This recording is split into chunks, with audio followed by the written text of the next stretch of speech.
Hello students, in today's video we are going to study the quantitative analysis of a chromatography.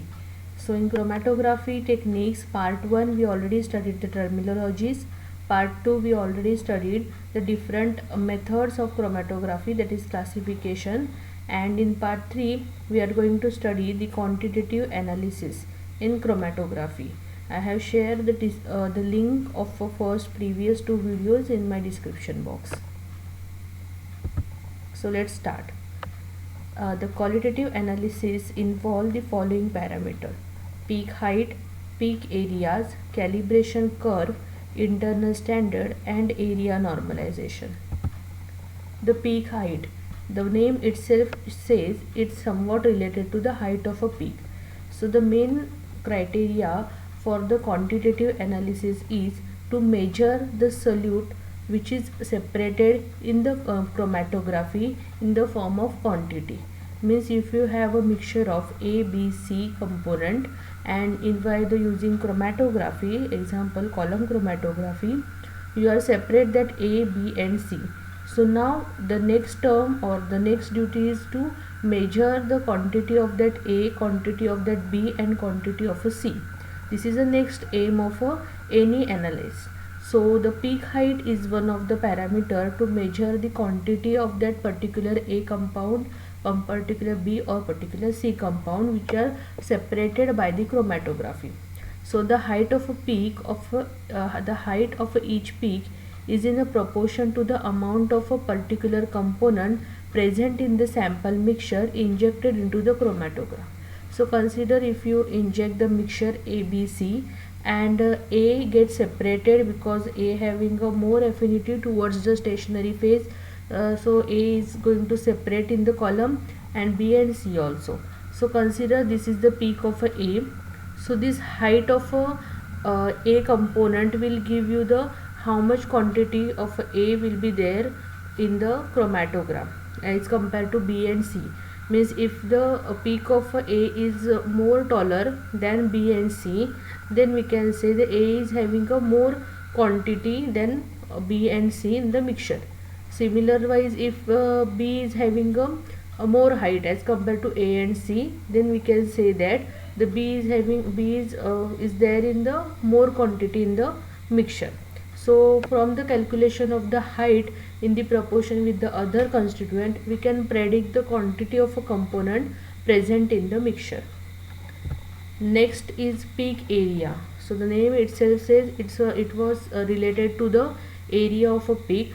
The area under the peak or peak area count is a measure of the concentration of a compound it represents. This area value is integrated and calculated automatically by the computer data session. So generally when you are going to perform the HPLC, it is connected to the computer, which is having a software which will give you the whole quantity related to this term. So consider the peak area. So if you run your sample through the HPLC, then the computer which is attached to the HPLC will give you the chromatogram. So the chromatogram will be like this, which is having one peak and this is another peak. So these two components are get properly separated or resolved because it shows the two peak. So as we consider the peak height, you can say that this component is more in quantity as compared to this. So as the peak height, we also measure the peak area. So we can calculate the peak area of this, which directly given by the software which is there in the computer, and the peak area of this peak. So by calculating the area of individual peak, we can say which component is higher in higher concentration in the mixture and which is having a low concentration or low amount in the mixture. So by comparing their areas or it is in the ratio, we can say like it is if this area of this peak is considered and area of this peak is considered, then we can say it is a 1:2 in ratio. Means the peak area of this is 1 unit, then it is a twice of this. So we can calculate it is in ratio also, and it is also in area unit. So it is given by the software which is there in the computer. Next is a calibration curve, is a graphical representation of the amount and response data for a single analyte obtained from one or more calibration samples. The curve is usually constructed by injecting a aliquot of a calibration standard solution of a known concentration and measuring the peak area is obtained. Means if we take the different concentration solution like a 0.5 ppm, 1 ppm, 1.52 and 2.5 ppm, and here is the area of a peak. So when we plot a graph of a area of a peak versus the concentration, we will generally get a straight line. As it is a calibration curve, it also validated by method validation parameter. So we just get this calibration curve, which will give you the idea about the concentration of a sample and the area of a peak. So from this graph we can say that the concentration of a component is 0.5, then the area will be something 25,000. So likewise this you can predict the amount of a concentration. Consider the amount concentration is 1.7, and we can predict that the if 1.7 concentration of a component there, then the peak area is somewhat light between 67 to 70,000. So from by using this calibration curve, if we run our unknown sample which we are want to detect, or which we are interested for the determination of a quantity of a substance, then we run the mixture and note down the area of a peak.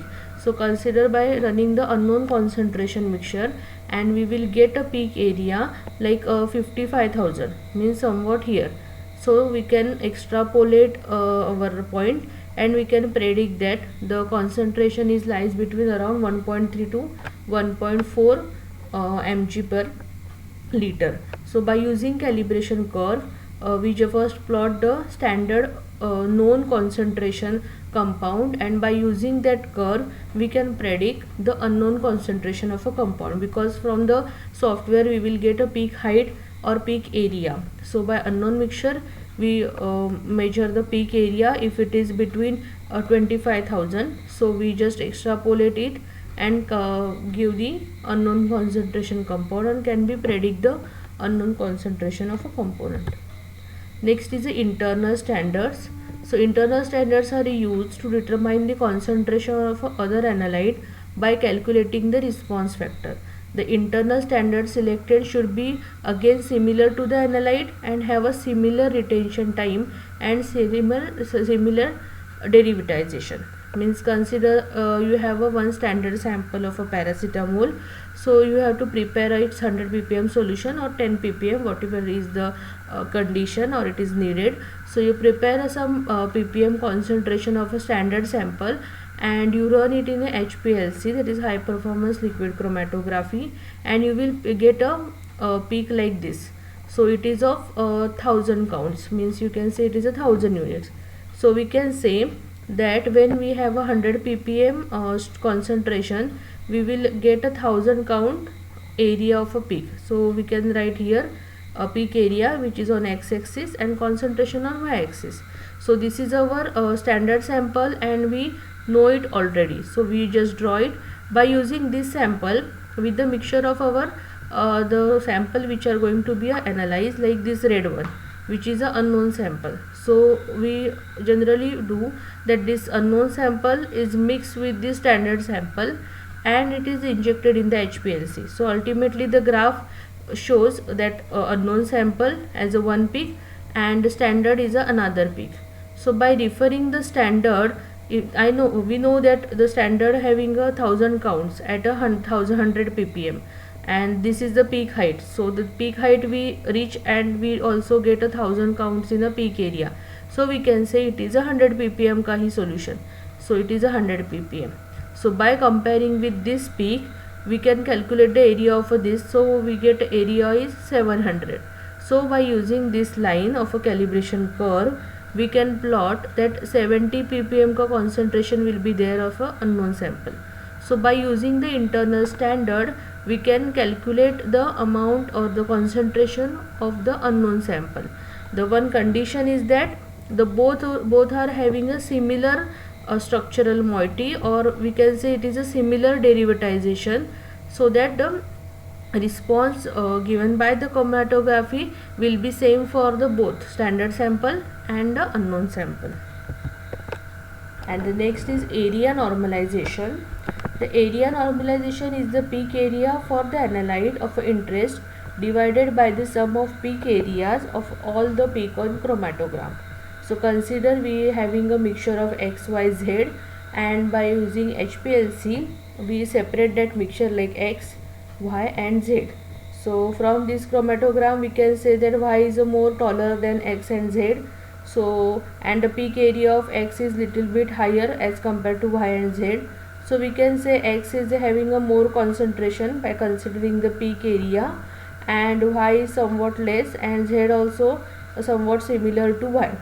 So we have to calculate the each component area which is shared on the chromatogram. So how will you calculate it? Is percent of X. So if we interested to calculate the area of X, we divide the area of X divided by total number of peak area. So the area which is covered in the peak is, this is the area of X, this is area of Y, and this is area of Z. So by the summation of these three X, Y, Z, we can get the total peak area which is there in the chromatogram.